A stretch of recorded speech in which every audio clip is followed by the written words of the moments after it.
Hello class 10, welcome to Navi education. आज मैं आपकी इंग्लिश की poem a tiger in the zoo के इम्पोर्टेंट एमसीक्यूज को सॉल्व करूंगी।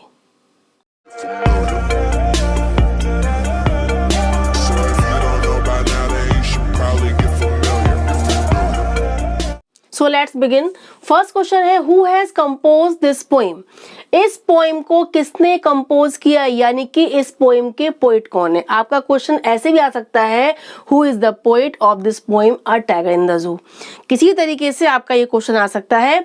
तो ये पोएम किसने कंपोज करी है? Robert Frost, Leslie Norris, Robin Klein और W.B. यीट्स। आपको पता है अ टाइगर इन द जू किसने कंपोज की है? Leslie Norris. ओके आपका सेकेंड क्वेश्चन है, who has been personified in this poem? इस पोएम में किसका पर्सोनिफिकेशन किया गया है, किसका मानवीकरण किया गया है? फॉरेस्ट, टाइगर, जू या ऑल ऑफ द एबव? इसमें टाइगर का पर्सोनिफिकेशन किया गया है, उसको एज अ ही यानी कि ह्यूमन बीइंग शो किया गया है, उसके लिए ही का यूज किया गया है। ओके आपका थर्ड क्वेश्चन है, ही हियर स्टैंड्स फॉर? ही का यूज किसके लिए किया गया है पोएम में? वही आपका सेंस आ रहा है, पोएट के लिए, पोएट सर्वेंट के लिए, गेट कीपर या फिर टाइगर? टाइगर के लिए। फोर्थ आंसर इज करेक्ट, ही का यूज टाइगर के लिए किया गया है। फोर्थ क्वेश्चन है, what does a tiger have on his body? Tiger की बॉडी पर क्या होता है और इस पोएम में भी क्या शो किया गया है? और वैसे नेचुरली एक टाइगर की बॉडी पर क्या होता है? स्पॉट्स होते हैं, स्ट्रिप्स होते हैं, स्टार्स होते हैं या all of the above? Strips यानी कि धारियां, ब्राइट एकदम क्लियर धारियां होती हैं टाइगर की बॉडी पर, यानी कि स्ट्रिप्स। फिफ्थ क्वेश्चन है, this poem draws a contrast between? ये पोएम एक कंट्रास्ट को शो करती है किस किस के बीच में? फर्स्ट है एनिमल्स और ह्यूमन बीइंग के बीच में, टाइगर इन द जू और टाइगर इन द फॉरेस्ट के बीच में, टाइगर इन अ जू या ह्यूमंस के बीच में, या टाइगर इन अ फॉरेस्ट और ह्यूमंस के बीच में। इस पोएम में पोइट ने टाइगर का जू और फॉरेस्ट दोनों जगह पर उसकी लाइफ का कंट्रास्ट शो किया गया है, यानी कि टाइगर इन द जू और टाइगर इन द फॉरेस्ट। उसकी लाइफ जू में कैसी होती है और फॉरेस्ट में कैसी होती है, इन दोनों के बीच में कंट्रास्ट को शो किया गया है। देन आपका B answer is correct. Okay next है, सिक्स्थ है, name the poetic device in this line? इस लाइन में पोएटिक डिवाइस कौन सा है, यानी कि कौन सा फिगर ऑफ स्पीच है? इन हिज क्वाइट रेज, यानी कि अपने शांत गुस्से में। क्वाइट रेज माने क्या होता है? गुस्सा, एंगर। क्वाइट माने शांत, अपने शांत गुस्से में। अब देखिए, एजोनेंस है, मेटाफर है, ऑक्सीमोरन है या कॉन्सोनेंस है? अब क्वाइट और रेज में देखिए, रेज माने गुस्सा, क्वाइट माने शांत, तो दोनों अपोजिट सेंस दे रहे हैं। जब अपोजिट सेंस देते हैं तो क्या होता है? सी यानी ऑक्सीमोरन, विरोधाभास। ओके नेक्स्ट क्वेश्चन देखिए, name the poetic device in this line? एक लाइन शो की गई है, इसमें कौन सा पोएटिक डिवाइस है? On pads of velvet quite, यानी कि टाइगर के जो पंजे होते हैं वो कैसे होते हैं? पैड्स ऑफ वेलवेट यानी शनील यानी मखमल के पैड्स की तरीके से बहुत ज्यादा सॉफ्ट होते हैं, यानी टाइगर के पंजों को वेलवेट के पैड्स से कंपेयर किया गया है विदाउट यूजिंग कंपेयरिंग वर्ड्स, यानी कि एज या लाइक वर्ड्स को यूज ना करके दोनों को कंपेयर किया गया, यानी उसके पंजों को वेलवेट पैड्स से कंपेयर किया गया है। तो इसमें कौन सा आपका पोएटिक डिवाइस है? Metaphor, assonance, oxymoron, consonance? बताइए कौन सा है? First metaphor. मेटाफर में क्या होता है? कंपैरिजन शो किया जाता है, लेकिन कंपेयरिंग वर्ड्स का यूज नहीं करते हैं, वही इसमें किया गया है। देन आपका इसमें first answer, A answer, metaphor correct है। आपका नेक्स्ट क्वेश्चन है, why should he be lurking in shadow? यानी कि वो टाइगर शेडो में, पेड़ की झाड़ियों की शेडो में क्यों छुपता है? Out of fear, out of anger, to catch the deer, both first and second? इसका आंसर है to catch the deer. Tiger क्यों छुपता है वाटर बॉडीज के पास? झाड़ियां या पेड़, जो भी झाड़ियां होती हैं, बुशेस होती हैं, वहां उनकी शेडो में छुपता है ताकि कोई एनिमल आए और वो उसका शिकार करे। To catch the deer is the right answer. ठीक है, सेकंड है, who passes near the water hole? जब वो टाइगर वहां शेडो में छुपता है वाटर बॉडीज के पास, तो वहां से कौन गुजरते हैं? Fat pig, fat buffalo, fat deer या ऑल ऑफ देम? क्या होगा इसका answer? Fat deer. Plum deer आपका दिया है पोएम में, यानी कि फैट डियर। खूब हेल्दी डियर जब वहां पानी पीने आते हैं तो वो उनको एकदम शिकार करता है, जंप मार के उनको कैच करता है और अपनी भूख मिटाता है। नेक्स्ट देखिए 10th है, what means tiger in a cell? एक सेल में टाइगर का होना, इसका क्या मतलब है? Shadow in long grass? No. Locked in concrete cell? Third है, स्नार्लिंग अराउंड द हाउसेस, घरों के पास खूब रोर करना, दहाड़ना। बेयरिंग हिज वाइट फैंग्स, अपने फैंग्स माने दांतों को, सफेद दांतों को दिखाना, शो करना, जोर से दहाड़ना। इसका आपका आंसर बी करेक्ट है, लॉक्ड इन कॉन्क्रीट सेल, यानी कॉन्क्रीट सीमेंट ईंटों के बने सेल में, केज में लॉक होना इसका मीन्स है। टाइगर इन अ सेल माने टाइगर को लॉक किया गया है किसमें? कॉन्क्रीट सेल में। ओके, देन आपका B answer is correct, locked in a concrete cell. Next question है, what describes tiger in a jungle? Tiger in a jungle का क्या मीन्स है? इन 4 ऑप्शन में से कौन सा आपका ऑप्शन इसके लिए करेक्ट होगा?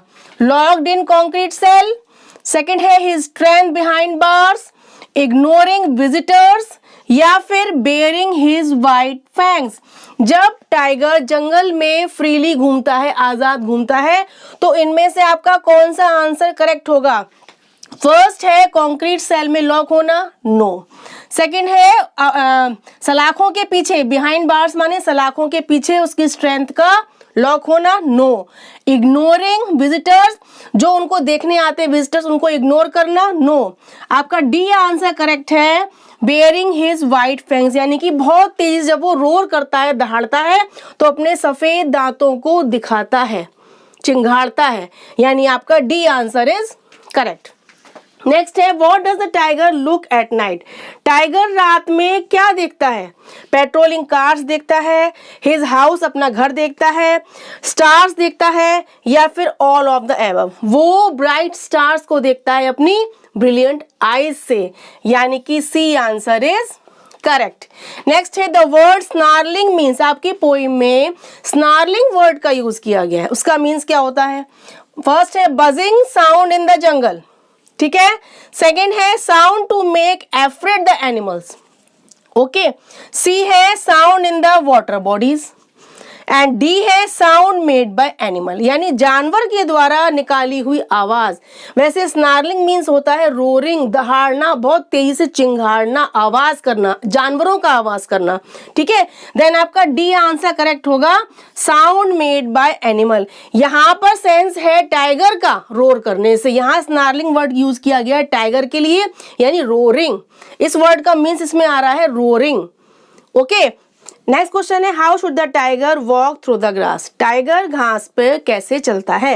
With great difficulty, with ease, with practice या नन ऑफ द एबव? बहुत ही आसानी से, बहुत खुशी से वो चलता है, यानी कि B answer is correct, with ease, यानी विद इजीनेस, बहुत ही कंफर्ट चलता है, ओके। नेक्स्ट क्वेश्चन है, how does the cage tiger react to the visitors? वो केज टाइगर यानी कि केज में बंद टाइगर विजिटर्स के साथ कैसा रिएक्ट करता है? फर्स्ट है ही इग्नोर्स देम, वो इनको इग्नोर करता है। सेकंड है विद ए हैप्पी फेस, यानी बहुत हैप्पी फेस शो करता है। सी है विद ए सैड फेस, यानी बहुत सैड फेस शो करता है। और डी है प्राउडली, यानी कि बहुत प्राउडली शो करता है। इसका फर्स्ट आंसर करेक्ट है, ही इग्नोर्स देम, वो उनको इग्नोर करता है, क्योंकि वो उसकी कोई हेल्प नहीं कर सकते, ना ही वो कोई उनसे उम्मीद रखता है या वो उनका शिकार कर सकता है, इसलिए वो उनको क्या करता है, केवल इग्नोर करता है। आपका नेक्स्ट क्वेश्चन है, where should the tiger hide to himself? जंगल में जब टाइगर होता है तो वो अपने आप को वो कहाँ हाइड करता है, कहाँ छुपाता है? Behind the tree, in the shadow, in the house, in the jungle? In the shadow is the correct answer. वो झाड़ियों की, पेड़ की शेडो में, उनकी छाया में अपने आप को छुपा लेता है ताकि उसका कोई शिकार आए वो उसे कैच कर सके, ओके।